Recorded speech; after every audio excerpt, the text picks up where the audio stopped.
Hello and welcome to Talkin' Baseball. We've got some new Cardinals. The birds on the bats got a back of the rotation, and we're going to discuss all the players that may be traded this winter. So let's get into it.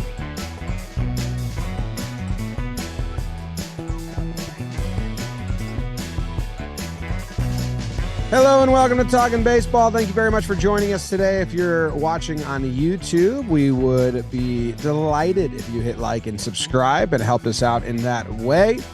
Show is brought to you by SeatGeek. My name is Jimmy. His name is Jake, and BBD is producing. Trevor Plouffe not here today, under the weather, under a giant cloud of sickness. Jake, how do you do?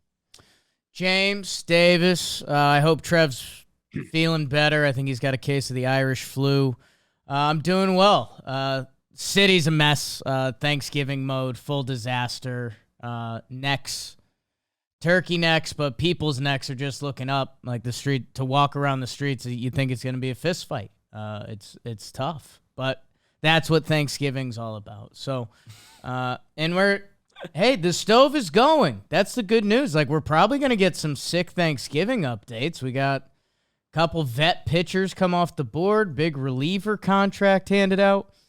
And Did I miss that? Ronaldo, did you miss that? Not Cristiano. Ronaldo Monday. Lopez, Braves, 3 years, $30 million. That happened last night? I did miss that. Monday. A few days ago. Damn. Right after Off we did my the Monday radar. episode. Or I saw it and didn't register it. Second biggest contract given out. Nola Ronaldo Lopez. So we're in the thick of it. Jimbo, what's going on over there? Way to go, Ronaldo. Yeah, day before Thanksgiving, this is a company holiday, so I'm working from home today, and I did enjoy walking past the Macy's Day parade route last night. Last year I missed that around this time, I guess. They're setting it up. I was like, damn, this is like a scene. I get to see it now. I would not want to see it today or tomorrow. Yeah. So I was excited about that. I'm good. I'm excited that it's picking up. Even the Cardinals president, Mo, what's his name? It's Mosaic. How do you say it? Mosaic. Mosaic? Yeah, a couple He extra said, letters. I liked his quote right here, Jake, not about the guys, but just about the general offseason. He said, I think you're going to start seeing more movement in the market. So this was definitely reactionary from a timing standpoint. So he wanted to scoop these guys up before things started flying off the shelves and just kind of get their early ones done with the Cardinals. But hopefully he's right. That's a sign of the times. And once Thanksgiving is over, we get that awesome old school offseason between Thanksgiving and Christmas, which is how baseball kind of used to work. And in 2018, with the strike looming and all the kind of well, that was the collusion year. I was trying to say one of those words that fluffs it, like all of the They got caught. alluded collusion. They got caught? I think it's out. The owners got in trouble for collusion, no? There certainly was the grievance. But There's grievances filed, but not about off-season collusion. I don't think they've been found guilty in a court of law. But, yeah. But open secret stuff. Yeah, but I mean, allegedly. So I'm excited. I think we're going to get a fun Thanksgiving through Christmas. Most free agents usually want to sign by Christmas. And last season, we had a lot of people signing in this period at winter meetings. It was like flying off the shelves. So I hope that Mo in Missouri is correct. Yeah, put that in your rear view, Jimbo. We're on to a new age. We got a new CBA. Last year's winter meetings were crazy, and I think the action's gonna get a head start. Like, Nola's already gone. I think by the time we get to winter meetings, the cabinets could even be dry a little bit by the end. Yeah, that's what I'm saying. Well, I think they'll take Thanksgiving and off. Maybe the Friday after Thanksgiving, something happens. That's such a GM flex, though, when they can come in and be like, all right, look what got the deal done on Thanksgiving. Well, you guys took off. Yeah. Did you see the passing tweet out there that Ohtani is going to hold it against teams if it gets leaked. He met with them. Yep. We've talked that on here. But it's official now, like that Passan's reporting it. And every player doesn't want it to get leaked. It's just that Ohtani has more power than any other free agent before. Yeah, I mean, I think there's times players want information to leak and agents want information to leak. Yeah, on their side, yes. Yeah, but basically, every player's like, Ohtani's- if we hear about it and it's not from our side, we're not going to be happy. He just has so much power that I think it's really happening. Yeah, it's cool. It's use it. And I think that's when you were saying last episode, you were like, hey, where are these Ohtani rumors? We haven't even seen the Yankees dangle out. Ohtani doesn't do that. And Passan laid it out in his article a week or two ago that like all of Ohtani's contract negotiation stuff has been handled silently and quickly. So like, I don't know, we could be an Ohtani like bomb season. That'd be cool. Passan bomb on Thanksgiving. First week of December. Boom. I don't think they would even want, MLB wouldn't even want. They're so scared of the NFL. I don't think they should be. I think they should just operate separate of the NFL. Well, that's what I'm saying. That could be the first MLB dunk in a while, like fourth quarter of the Thanksgiving game. Ohtani news drops. It's one of those things like the broadcasters have to announce it. I don't think they would. I think that the NFL is so... John Lennon's been shot. Ohtani signed. It's so much bigger that I don't even think it would like do that, which was why they're so scared of them. But I think you should just create your own ocean and your own waves. But anyway, that's why I think they'll steer clear of Thanksgiving. Okay. Thanksgiving football stinks. What are the games this week? I don't care. So many. Couldn't even answer if I wanted to. Lions, Cowboys, and... No, Cowboys play the Commanders. There's three. I think there's three Thanksgiving, or there might be four Thanksgiving and one Black Friday now. I think it's three in Black Friday. So I think it's half their Black slate. Friday. They just take the space. It's smart. Yeah, they're trying the Black Friday the game. Gross. 3:00. All right. The Cardinals get two pitchers. The Cardinals were in need of pitchers, Jake, and they get two of them. They sure do. They get your Lance Lynn. They get Trev's Kyle Gibson. So we kind of talking baseball's Cardinals. And yeah, it's the order of operations is always funny here. Like the Kyle Gibson, Lance Lynn signs first, and the whole thing the Cardinals said right around the trade deadline or when their season fell apart is like, we need strikeout pitchers.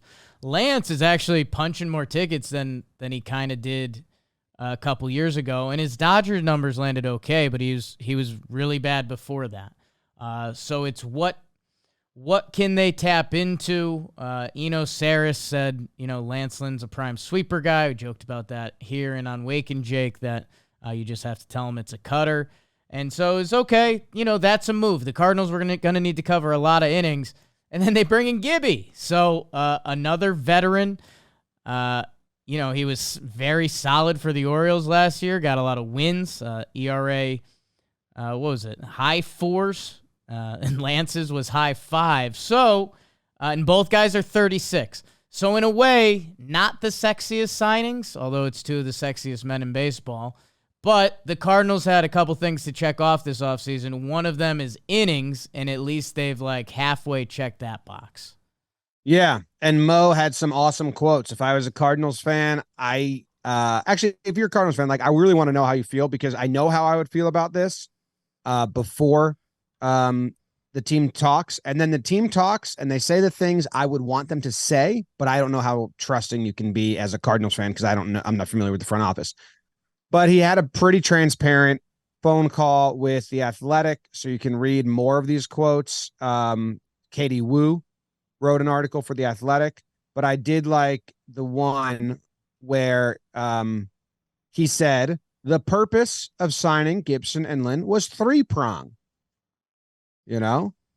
So there's three reasons, but he said three-prong, which reminds me of Friends, and I like that. RIP. One, they are experienced. So they value the experience. And it's true. These guys are experienced. Two, they eat innings. Just like you said, Jake. And everyone knows. And three, I think they'll help the clubhouse culture. None of those three-pronged reasons are results driven of their performance, which is interesting.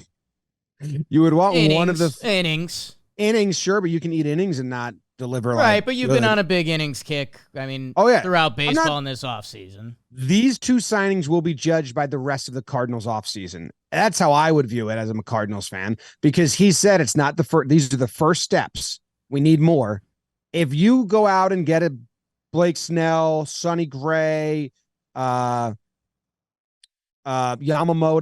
to be an ace, and then you have Michaelis, Mats, or some, I don't know if they have a young arm that's going to come up, and that's your like rotation to start the year. You need an ace still, the way you've been talking about this. You need to go out and get like a dude.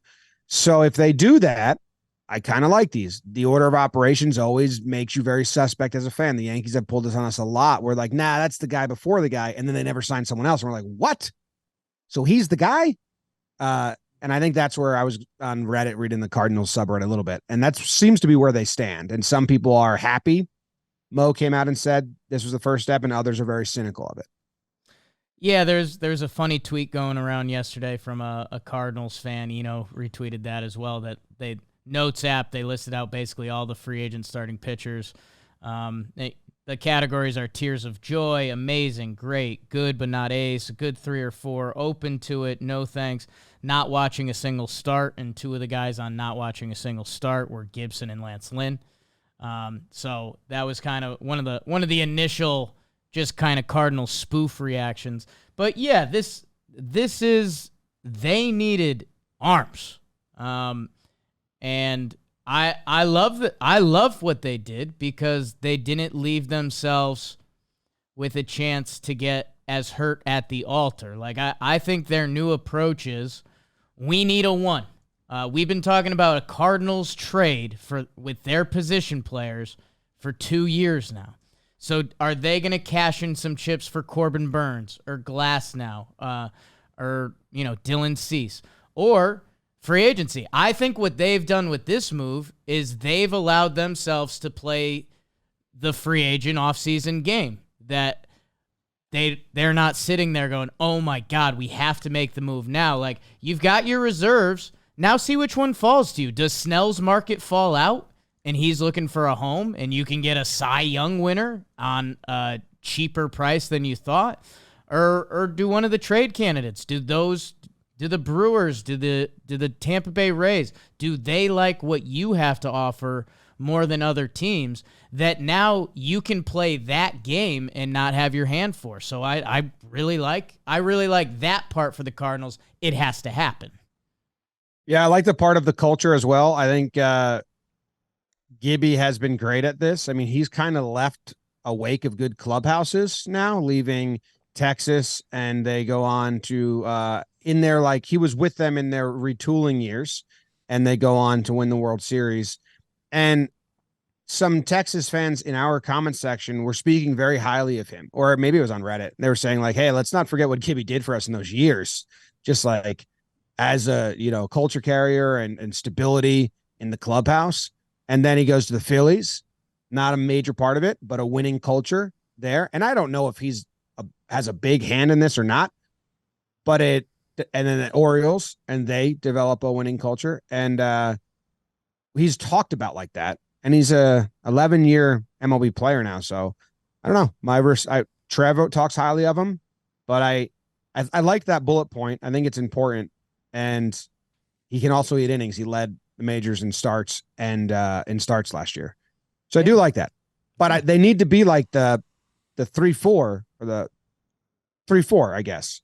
Yeah, and I think it's open, and I think Cardinals would be the first to say, like, this has egg on its face potential. I mean, Michaelis is 35, Gibby's 36, Lynn's 36. Matt's actually put together a good stretch of starts at the end of last season. So if you do bring in the 1, there's a real hunt for a 2. There'd be a great fight for 4. I'd be excited for that, but you need to bring in that dude. And if you're the Cardinals, and with what the Central's doing, like if the Brewers are cleaning out their closet, Eminem, and the Cubs want to be players, but they still have currently lost Belly and Stroman. Like, Ohtani's no lock, and even if he is, does that make the Cubs a World Series team? So I think these Cardinals are seeing an opportunity, and if you're a fan of theirs, you have to be excited that the offseason has moved. Yes, they're doing something, but there's that human nature of people to be like, okay, we're gonna go get 3 starters, and you dream big, just like that tweet you read by Enos, and then 2 of the 3 starts get filled, and you're like, those aren't right part of the big dream. So what's okay? But they got him, and it's also should just be noted because it's an oddity that Gibson and Lynn have shared rotation 3 times now. Yeah. They were in Minnesota together. They both went to the Rangers at the same time, right? With Kluber, or Gibby might have already been there. I think it was the same time. I think they got there the same year. Either way, overlapped. When the Rangers were first trying to like do a big-ish splash, and they got the 3 of them, and that didn't work out. And now they're together again in St. Louis. And the other quote, and then I'll get off this, that I liked, and I don't have it in front of me, but I'll just paraphrase it, was Mo from the Cardinals, Mosaic, whatever his name is. He said, these were easy because it's 2 guys that we were interested in, and they were interested in us. So we pulled the trigger fast. There's other guys we're sort of interested in or less interested, and they're less interested in, but the mutual interest made this better. And both these guys are Missouri guys. I think Gibby and Lynn are from Missouri, or I think Gibson is, or he went to college there. Don't want Lance Lynn to call us out. I believe he lives in Southern Illinois, that's basically Missouri. Basically, I used to go down there for state cheer competitions when my sister was performing. Kyle Gibson reeks of St. Louis. Trev and I said that instantly 2 episodes ago. Lance looks like went to high school, Indiana, but obviously came up in the Cardinals system. Gibby, University of Missouri. Wow. And yeah. So as a Cardinals fan, you can buy into that. Those guys want to be there. They want to be part of the rebuilding process, and they'll give you innings and hopefully results, and you just need to get an ace still. Well, the other goof there, it was me and BBD's first reaction, is like Michael Wacha is the final Infinity Stone here. He's a free agent, former St. Louis Cardinal. That would be your Cardinals. Yeah, but they need someone that's a 5-year deal, or like a 3 or 4 year deal. See, that's where I actually differ a little, and I'll segue it into trades because I'm starting to see them as one of the trade teams, because with these 1-year contracts, with the options, like I don't know. I guess you could go either way with it. I think they definitely have players to trade and get a pitcher in return. Right. We've been dreaming up a Brennan Donovan trade. That if they don't really know, like, they just retooled their front office. Do you have a 1 or 2 year plan as you retool it into whatever the next version of the St. Louis Cardinals look like? Or do you want to overpay maybe a Blake Snell and then you have him for 6 years and then that kind of lingers? I don't know. The trade should be for a pitcher with years of control. You need someone you don't want to just do this in a year or 2 again. When there's a decent high-end starting pitching, if it's that right or compromise your future, I don't know. That's the great game of being a GM. And speaking of the great game, go get yourself a Blue Moon. The holidays are here. God, maybe crack a couple in the Lou. Celebrate your new pitchers. I bet Lance Lynn. I bet Gibby can have a couple Blue Moons in that Willy Wonka outfit. Sexy.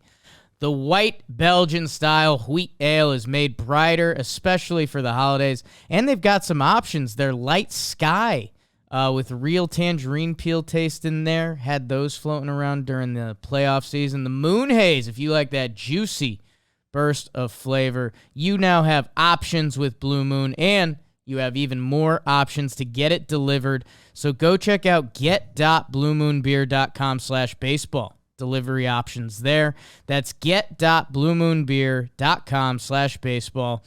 Celebrate responsibly. Blue Moon Brewing Co., Golden, Colorado. Click the link in the description. Enjoy a couple over the long holiday weekend. I may. You never know. You may. We got a great list of players that are rumored to be traded. And there's some players on this list that writers have kind of said like they will be traded. Some writer just came out and said like, Glasnow will be traded this season. And there was another one. Oh, there was someone else I just saw where they were like, no, this guy's gonna be traded. I forget who it was. But Glasnow's an interesting one because he's a very good pitcher when he's healthy and very high end stuff. Like he can probably even get better than we've ever seen him just because his arm is so electric. I love Glasnow. I love him. Personality and pitching. And yeah, he was kind of coming off of Tommy John, that he, 120 innings in a year after Tommy John, 3.53 with a lower FIP than that. That's one of your better Tommy John efforts. That he's primed for this year. They gave him that the 1 year bonus deal, knowing it would set up for this position. And yeah, him and Burnes are kind of the 1 year prizes. I think Bieber too, actually. But yeah, those are guys with their best season, they could compete for a Cy Young. Yeah, it's true. And you're going to get, and the price isn't going to be that high because it is just 1 year. and they're offering, you know what I mean? Like, I think the Rays and the Guardians have somewhat played their hand too hard in the last couple of years where it's like, no, you want out of this contract. You don't want to pay him. So the other teams don't have to go like, hey, is Glasnow available? We'd love to get Glasnow. You want this? And the Rays can be like all coy and be like, man, no, we might stick around. It's like, no, you're probably going to trade this guy. You don't want to pay that. Own up. Be honest. I'd go get Glasnow. I don't know what the price is going to be. Scary trading with the Rays. Sometimes I feel like he's going to go to the Dodgers, like a smart team that like has similar brain to the Rays. So the Dodgers and Rays trade a lot recently. I don't know. But there's the Charlie Morton, or did Charlie Morton just leave a couple years back and you had that one? Yeah, Glasnow, the teams that are going to come up that are looking for ones, there's not going to be an argument against them. I guess if you're one of the teams that really needs innings, he doesn't have a few of those Aaron Nola years in the book. 120, actually sneaky career high for him last year. So I know. So you're not going to trade him. Like the Cardinals aren't going to be able to trade him, be like, he's our steady one ace because the innings just aren't as reliable there. So it is almost like I feel like Glasnow is going to be a glutton trade for a good team that they're in a good spot, they're in a window, and they have some prospects they can dump. And he's like, shit, he's there now too. It's a team that you have him for 1 year. He is going to test free agency because if he pitches well this year, he's a guy that's going to be looking at crazy money because that's how talented he is when he is pitching. That you're right. It's going to be a team that is looking at almost a lock for postseason contention. So I think that's why we keep stumbling into the Braves, although I know their rumors, I don't want to say have been lesser. Sonny Gray was really good last year, but there's been a ton of Sonny Gray rumors. The Dodgers, you could see that factoring in. I wonder, Jim, when you said the word glutton, you know what team jumped to mind? Astros? The Phillies. They said yeah. they're still in for one more pitcher. Like it's only 1 year of Glasnow, and what prospect capital would you have to give up to those Rays? We know they're fine with spending. It's that's a gluttonous move. So I don't know. I think for what you said, and I think we slightly disagreed with the Tyler Glasnow can be on any team. He's a stud major league pitcher. So I think I like the gluttonous side to it, but any front office can talk themselves into this guy. Yeah, it's just you're going to get bit if he does not pitch a lot of innings, 100 innings, where like if you are a team that has a lot of pitching already, you'll be like, well, it's not going to hurt us that bad. I have a very interesting one that I haven't fully thought this out, but a team that loves making trades that has an awesome rotation. The Mariners. Like, what if they just added it? That's where I was saying gluttonous. Not even like doesn't have to be like a good team, but a good rotation. Be interesting. Yeah. They don't have that much prospect capital, but their prospect capital probably is high A dudes that they're like, he's far away anyway. And the Rays are like, yeah, guy's actually going to be an all-star for us in 4 years. Give us Cole Young. And the Mariners have, at least they're also on this sheet, like a few like MLB pitchers that have like all their service time left that I'm sure Rays wouldn't be against bringing in. I'm sure they like one of them. Yeah. Again, I don't know how likely. I'm not like going to bet on that one, but it's interesting. It's interesting. I know the Mariners have some starting pitching depth, so I don't, Brian Wu is a trade rumor guy. Yeah. But that's what I was saying is like, hey, if you're the Mariners and you get Glasnow and it's a 1-year deal and you don't make the playoffs or the rest of your starting pitching is awesome, now you got a deadline piece. But don't you think that's a little against their like 54% philosophy or whatever we heard that like Yeah. I just thought of a team that isn't automatic winning the division but has good rotation. They were the first team that came to mind. I mean the perfect bad fit out west would be the Angels. Them saying Glasnow is going to have their Cy Young year with them. That would be the perfect bad move. fit. Yeah, and then they trade him at the deadline. He would love being in Toronto for a year, just think like so. as a sightseer. Yeah, I think Glasnow would enjoy the city, not necessarily baseball, like the city and being, getting to live in Canada. He's a vagabond in a way. Yeah, I know. I feel like he's already seen Toronto, so that wouldn't excite him. All the trips. But he always got a flat there. Have the money in his pocket. He likes flats. You're gonna feel cultured. Okay. Corbin Burnes is interesting because I don't know what the Brewers want back, and I think they're going to want a ton back. Because are they guaranteed like the Guardians and the Rays to trade a dude at this point in arbitration? Have they ever hung on like the Guardians and the Rays? It's almost like, hey, they're going to trade him before he just goes to free agency. They have a very strong track record of this. But do the Brewers? Is it all foreseen that he's getting traded? I think we're about to find out. I think this is Woodruff forced their hand, which was tough. And everyone kind of thought this was coming with Milwaukee. I guess I'm trying to think. I mean, Braun, they locked up as their first superstar. Yelly, they locked up as their second superstar. I don't know if it's as much like they're a lock to move guys at this point in their service time as much as like just all signs point to this being a natural reset point, new management. They lose Woodruff straight up. Burnes will leave for nothing in return for them after the season, qualifying offer, all that. Like, is it they're at a natural reset point if that's what they want to do. Yeah, I just feel like they have so many, Burnes, Hauser, Willy Adames, all free agents at the end of this 2024 season that I more think the Brewers are going to go for it and then have a big deadline if they need to have a big deadline.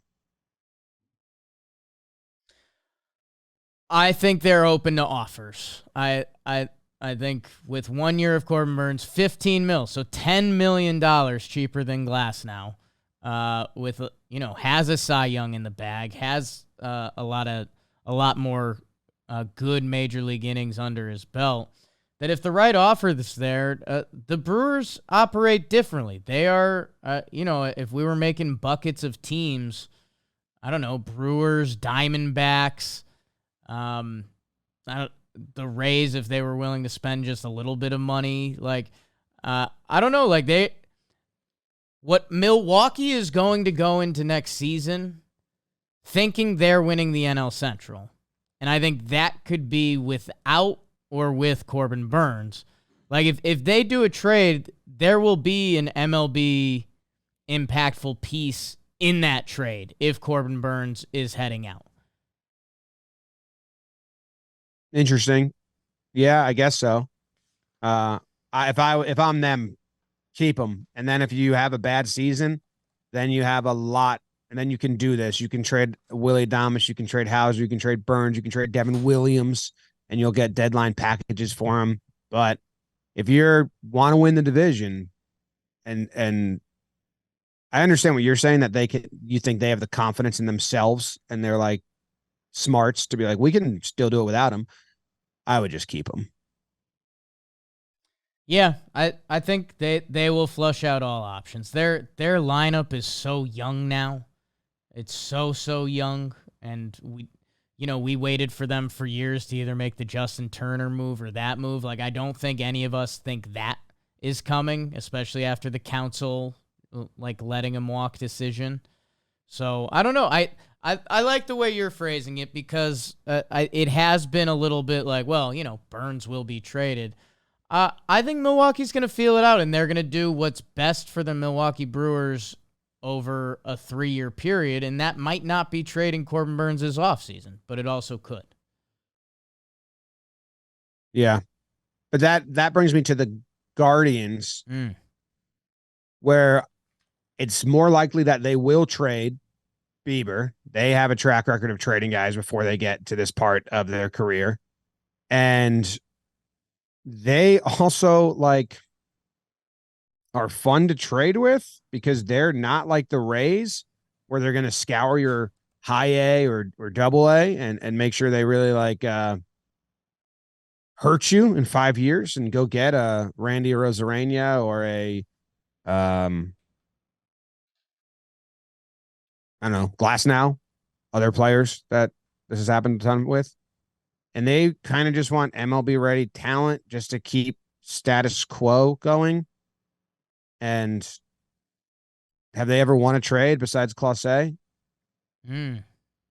I think there's an argument about Lindor. Like, they didn't pay Lindor $300 million, and Jimenez has been really good, and they got some other assets there. But I mean, for what those assets were when they acquired them, they max out their value. It's different conversations, because they were never going to pay Lindor money. So for a situation like that, they did pretty well. Yeah, but I'm saying, they're not scary to trade with. Sometimes you give them, Hedges and Naylor. What was the Josh Naylor trade? Clev or Bauer. What was that? That was Clevenger. Yeah, I mean, Clevenger for Naylor, Arias, who I think is about to be a starting infielder for them, Hedges, Owen Miller, and Quantrill. So, yeah, I mean, they operate differently. I probably should have mentioned the Guardians before as well. And so it's just Bieber's last year, right? Bieber's last year. Yeah. And he got hurt at towards the end of this year. I feel like they could definitely be in a position where they don't want to wait this out to the deadline and he gets hurt again and they can't flip him. Right. There was this scare this year. There was a scare he got Tommy John, and then he didn't need it. He came back for 2 starts, which very much felt like the Guardians being like, hey, Shane Bieber's fine. Come get him. So he will be traded, which it feels like that hasn't been discussed enough. They traded Yandy Diaz. Yeah. Rays. Yeah. Traded Yonder Alonso. Hot. There's an Athletic article just reviewing all the Guardians trades. And it's way more than I was even thinking of. But the Bauer trade, Franmil came over. Yeah, he was a big prospect at the time. Yeah. Had at least one good year for him. Kluber for Clase is the big one. Clase has been great. Kluber did not work out over there. So, but mostly you just give them 40-man pieces. Yeah, they kind of have, remember the Garrett Cole trade with Pittsburgh, but I guess they've been a successful Pittsburgh. They want if they have enough one-war guys, that's how they can assemble a roster around Jose Ramirez, basically. They're looking for average bodies, not they studs. They tend to want some quantity over quality in their trades. And I think they feel there's teams that will say, sure, we'll give you Bieber for that guy. We don't project him being anything more than just an MLB average player for 3 seasons. And Guardians are like, that's what we want. Yeah. So they're sometimes very fun to trade with. Because okay, that's all you need? Cool. Rays were asking us for fucking our best unsung heroes. Any other pitchers that really stand out? I mean, the Blue Jays are saying they want to trade Alek Manoah, who has 4 years of control remaining, lowest value you could possibly be at, and rumors that him and the Blue Jays are like not on speaking terms and like disgruntled. So, yeah, of course you would be open to trading him. Yeah, that's trades are trades, drafts, everything's about value, and the value proposition there is just ridiculous. I mean, Alek Manoah goes out and has a good April, and he's back to being a potential high-end starting pitcher for three plus years. If you're trading him now, it's like what is his value? He's a minor league pitcher, so that didn't make any sense when that came out. I think the other piece was Cease that he has 2 years, so that's where I don't know does he feel like a Cardinal a little bit potentially.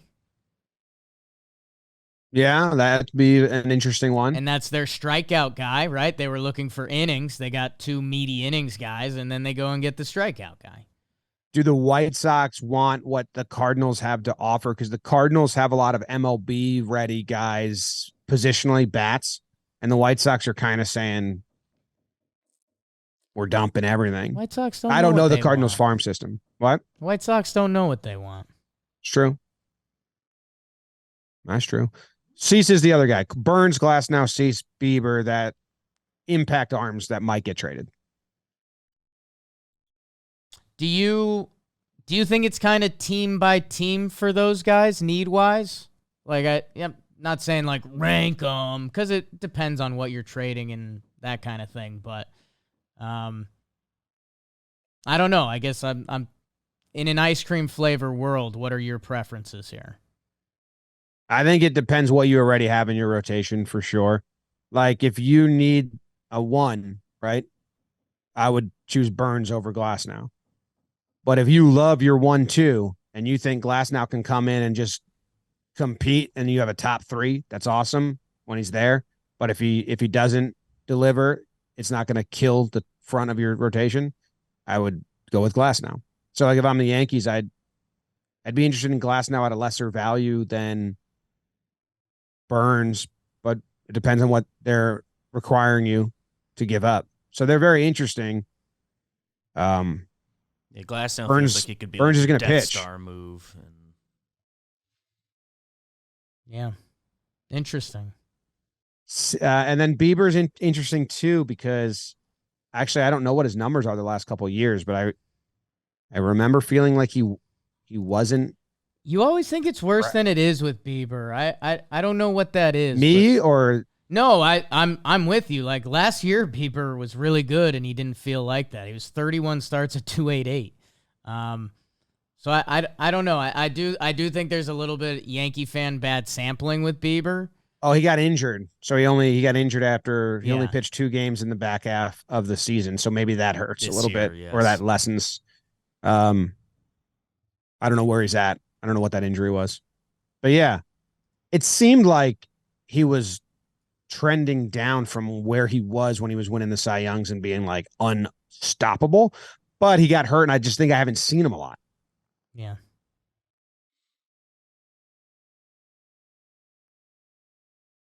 All right. Where do you want to go to rentals next, or you want to go by position? We have it listed by position. I would skip relief pitchers for now because that market is so big and vast. It's a big and vast market. Go get yourself. I don't even think those guys are moving. There's any given reliever can be moved in the right. Yeah, I think it's got to be a combo, Jim. I think that's the only way to really chew through it. Combo of what? Catcher? Like position and rentals. Because, catcher, there's really nothing sexy. Elias Diaz, All-Star Game MVP. I don't see any of these catchers being traded as anything more than a throw into a bigger trade. Like Christian Vasquez on this list, like he would. I think you'd have to tag a prospect to him to get off him at this point. He had negative WAR, and he's got 2 years, 20 remaining. So if I guess the overlying statement, if you're looking for a catcher, the solution's probably not out there like it is almost every year. I have an interesting way to do a category here that's not position or need, just kind of a question I asked pre-show that I'll throw your way and the viewers' way. Sure. Which we can. This question can be brought to you by DraftKings. Sure could, Jim. You got it over there? No. DraftKings. How about it? They're talking about being thankful. Family, friends, food, and the NFL football all week long. You can bet just $5 on the NFL action to score 150 instantly in bonus bets. So what are you waiting for? Download the DraftKings Sportsbook app now and use code TALKIN. New customers can bet $5 on NFL Thanksgiving action to score 150 instantly in bonus bets only on the DraftKings Sportsbook, an official sports betting partner of the NFL. With code TALKIN, the crown is yours. Gambling problem? Call 1-800-GAMBLER in New York. Call 877-8-HOPE-NY or text HOPE-NY in West Virginia. Visit www.1800gambler.net. Please play responsibly. In Connecticut, help is available for problem gambling. Call 888-789-7777 or visit ccpg.org on behalf of Boot Hill Casino and Resort. Must be 21 or older in most eligible states, but ages vary by jurisdiction. See DraftKings.com/sportsbook for details and state-specific responsible gambling resources. Eligibility and deposit restrictions apply. Bonus bets expire 168 hours after issuance. Terms at sportsbook.draftkings.com/football terms. My question, which is brought to you by DraftKings, thank you, is we have the two Mets on this list here. And I know that per Scherzer's conversation with Cohen, 2025 is the new year that they're tackling. So they might shed some people that aren't contractually attached to the 2025 season. So we have Marte and Alonso on this list. They have some other people. They have, Quintana, if someone wanted him, Smith. Do you think the Mets are going to move these pieces? Do you think they're really available? Corny line, I'd say everything's on the table. Not corny line. Alonso's really the guy with a lot of juice there. Like Marte right now would be a dump. He's a 35-year-old with 2 years, 19.5 per on his contract. And he had a bad year last year. So I still, my honest answer with the Mets is I have no idea. I think I never bought into because for them to say they're punting on 2024, I have to see it to believe it. And maybe they will. And hey, with the Braves and Phillies where they are, it's not crazy. Like, I get it. But I don't know. Alonso is tough for me. Like, he feels like such a Met, and he's such a lock to just mash and be a power hitter. I honestly don't know. The only thing I will say, I wish I said it the other day when we were talking Brandon Woodruff, because I landed on, this should be a big market team taking advantage of a guy having lesser value for 1 year. If the Mets are fully 2025, Brandon Woodruff should be a New York Met. That's the only thing I've got. That's true. And I don't know if it's punting, but more retooling. Like, hey, if we're in it, that's great, but we're not trading for rentals at the deadline last year, and they're not in the market for rentals right now. Like, they want more long-term people, but I can't imagine them moving Alonso. Marte had an injury last year, I think groin injury that he was like trying to play through, which led to a bad half season. I'd be interested in those two guys if they're available, especially Alonso, if you need it. If you have the lineup availability, DH or first base. Yeah, but to trade Marte right now, even if they paid a majority of his contract, I don't think anyone would really pay for that. Well, if you believe last year's results were due to playing through an injury, his year before that was really good, and he's a very versatile player. Yeah, I guess if you're the Mets, I don't see the point at this point trading away Marte in the offseason, eating a bunch of his contract to maybe get a Met prospect. Like, at this point, wouldn't you just bring back Marte, let him play, internally. Hope he builds his value back up. Yeah, or they have to like someone internally that they want to give run to see what he's got. Just open up the spot for, I don't know what their depth is. But yeah, I can't really see those the Mets moving those pieces. Yeah. Marte would be, I guess, if you're the receiving team and you're getting the Mets to pay just about all of it, so you get him for free, you're probably comfortable with that as your fourth outfielder if that's where your team's at. And if you're the Mets, you'd be buying a prospect, but they can let him start this season, prove he's still like pretty good, and do that at the deadline because he's got some time on that deal. So definitely not a must trade. Yeah. First base is light. If you take Alonso off, you have Ty France. He's got 2 years of control. I don't know if Seattle's really doing that. I don't know what Seattle's doing this offseason. Haven't thought about it much. Seattle fans, let me know. You know more than me. Second base is also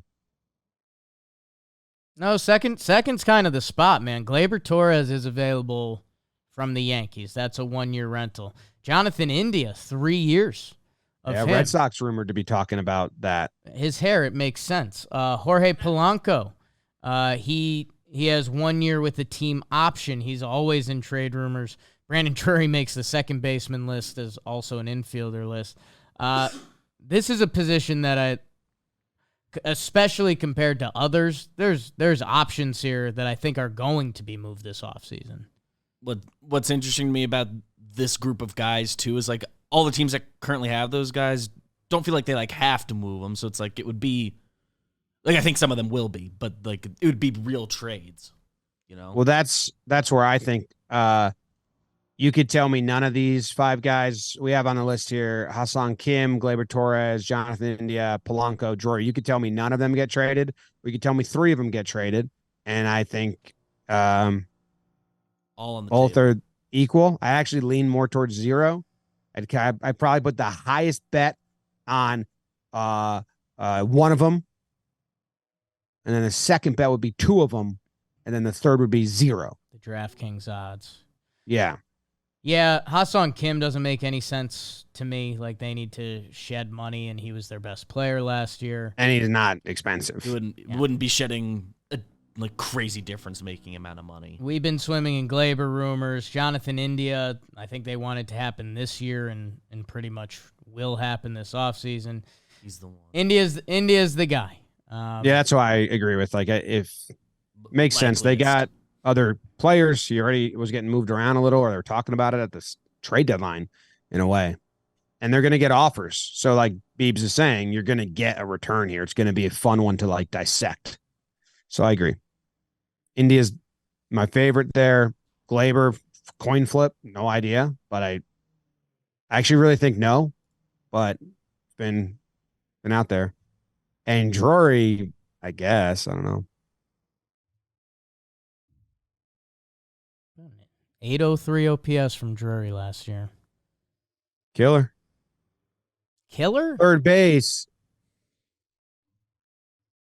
Nothing. Yeah.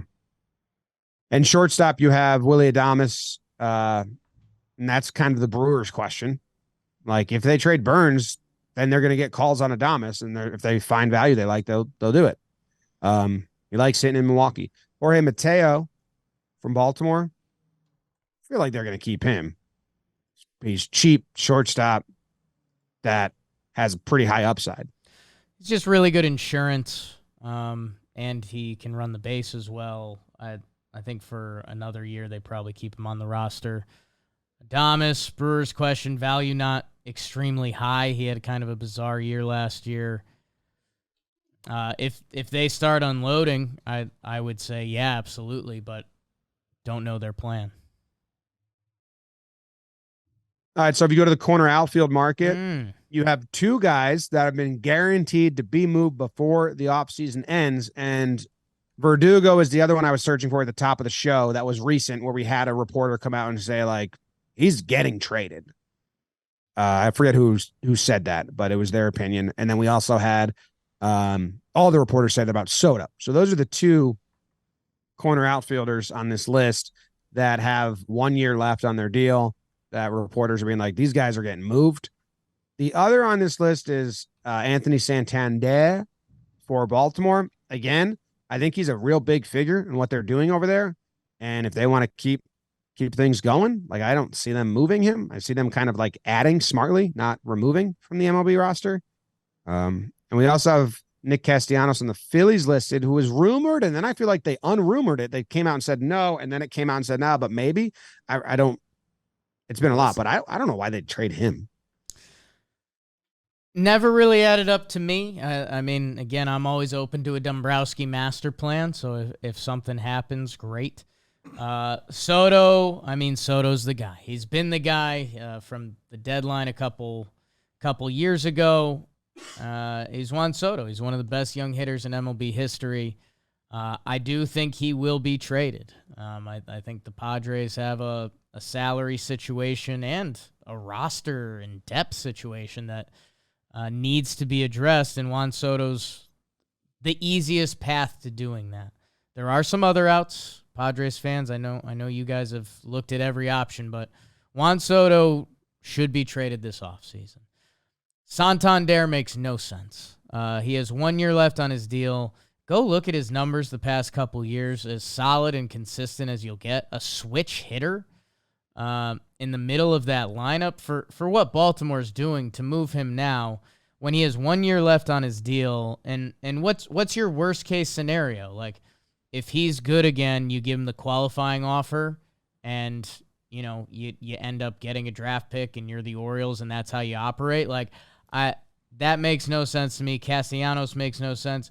Verdugo does. I've said on here, and I think Talkin Yanks a couple times, if the Yankees and the Red Sox weren't the Yankees and the Red Sox, I think the Glaber-Verdugo trade would have happened by now. They need a second baseman. Yankees need a lefty corner outfielder. Verdugo and Boston, they've kind of rubbed each other the wrong way a little bit, and it felt like that relationship could be coming to the end.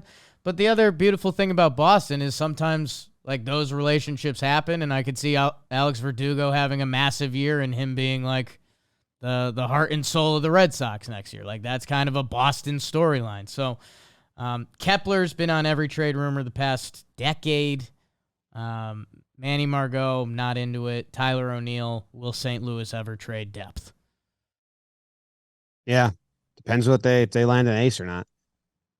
Center fielders, again, St. Louis, Dylan Carlson is there, and Trent Grisham, which doesn't make sense to me because he's really cheap, and the Padres they'd have to trade him and replace him with someone making less money. Right now, it feels like it's made less sense than before, but they've been like rumored to be open to moving him for a couple years. So it's just, is this the time they're going to finally do it? It feels less likely now than, say, a year ago. But and then the other, Eloy Jimenez on the White Sox. I don't think people are. I mean, the White Sox have to probably eat some of that. All right, it's just a 1 year deal, but there's a club option, but the club option isn't enticing. Yeah, I mean, it's $13 million for next year, which Eloy, 758 OPS, 18 homers last year. He's had an injury history. If an 0.3 WAR. If an Eloy Jimenez trade broke, White Sox fans would be really sad because there really wouldn't be a return coming in. No, they might even wherever Cease goes, they might tuck Eloy in there, so everyone's like, ooh, okay, so they're getting this, and this back. The return's basically for Cease, but Eloy's in it too. I still like Eloy for 1 year. Like, I would make that $13 million bet if I was a team that had a DH spot open. Like, he's a guy that knows how to DH. If he has his healthy year, I'm telling you, 40 homers are coming. And then if he does that, you probably pick up that 16-5. There's a team that probably sees Eloy as like a dream signing. And I wouldn't be surprised if he gets tucked into like the Cease deal or something like that. Yeah, I mean, 104 OPS plus. The slugging was down last year, but usually you see a club option, it's like, ooh, and it's very sexy. This one, he would have to really make sexy, which doesn't hurt. You don't have to pick up a club option, but usually it's a perk when trading for a guy, and like they have a cheap club option. You would need the DH spot available. You would need to be fine with clogging the DH spot when he's healthy, and you would be banking on upside. Yeah, I wonder. But I like what you're saying of just including him in the Cease trade. And then, the value for value gets muddied up. Feels like a big money team move again. And I know I've been saying that too much, and maybe that's too obvious, but if you're a team that can afford to take a 1-year, $13 million bet on Eloy, his past 204 games, the past 2 seasons, a 797 OPS, like a 119 OPS plus, that I don't know. I believe in his baseball ability, and maybe if he has a tough year next year, he'll go on a list of guys I could never quit. But I don't know. I think for 1 year, I'm also all in on. Actually, White Sox fans don't cover year in. I'm kind of in on wiping off the White Sox stink off a few guys. Literally, the clubhouse talked about how bad it was openly. So, let's give Eloy's a fresh start. Let's give Yohan Moncada a fresh start. He wasn't on our third baseman list. I think that's a guy that could be moved. Anyone that had the White Sox stink of the past couple years, I'll buy just a little bit of stock because that was literally a toxic situation. What's a team that needs a pitching and a DH? Right now, Dodgers fit that bill. But if they don't land Ohtani, I think they're going to go get JD and bring him back for the DH spot. And is there another team out there? I mean, there's got to be that has money, like you're saying, like one of the big boy teams. I'll give you a weird one, and I'm too close to the situation. The Arizona Diamondbacks, they would like Cease. That's they've been looking for that other pitcher to add, and you kind of take the bet on Eloy. That's kind of what they did. Cease and Brent Strom, Gurriel. I mean, Cease and Strom couldn't hold a combo, but it'd be nice. I have Eloy and Strom hanging out, actually. Oh, no way. They don't even know they're on the same team. I have Eloy secretly 75 years old at heart. Okay, I like that. And that's where Strom's at. That's a young version of himself. That's it. That's kind of through. So what did you learn? I learned that the top tradable starting pitchers that can have an impact, especially the 3 rentals in Burnes, Glasnow, and Bieber, are a very interesting conversation because I think it comes down to what does your rotation need and what do the Rays, Brewers, and Guardians want in return. And I think if you value those 3 very similar, adding them to your rotation, I think those 3 teams are asking for 3 different packages in returns. Like, they might not have any overlap in the Venn diagram of what the Brewers want back from your farm system, what the Guardians want back from your 40-man and farm system, and what the Rays want back from your farm system. I would love transparency to be like, this is what we got offered by the 3, by teams. If say the Phillies went and they or the Cardinals went and they told all 3 teams, hey, tell us what you want back. Give us and I would be so interested to see what the Rays ask for, what the Brewers ask for, what the Guardians ask for, because I think it's 3 completely separate packages. GM for a day. Yeah, I guess team has what they want. I want to see kind of what I was saying with St. Louis, but how it ties into this offseason with the rest of the free agent starting pitchers that we've kind of talked about. It's not really a B, C, D thing. It's kind of like you like this. It's kind of what you're saying with the trade market, too. I think it's going to be funny after the whole offseason to see, okay, so you could have signed this free agent for that amount, but instead you traded for 1 year of that guy and you gave up that, or vice versa. So I think the table's been set there that, I don't know, if you need pitching, you can have a really nice offseason. It's true.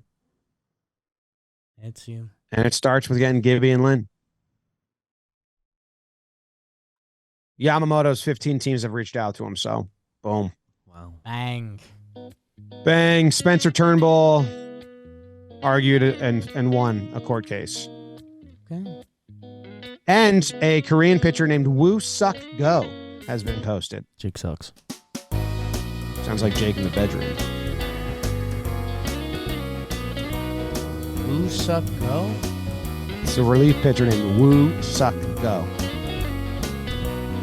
Tough English translation.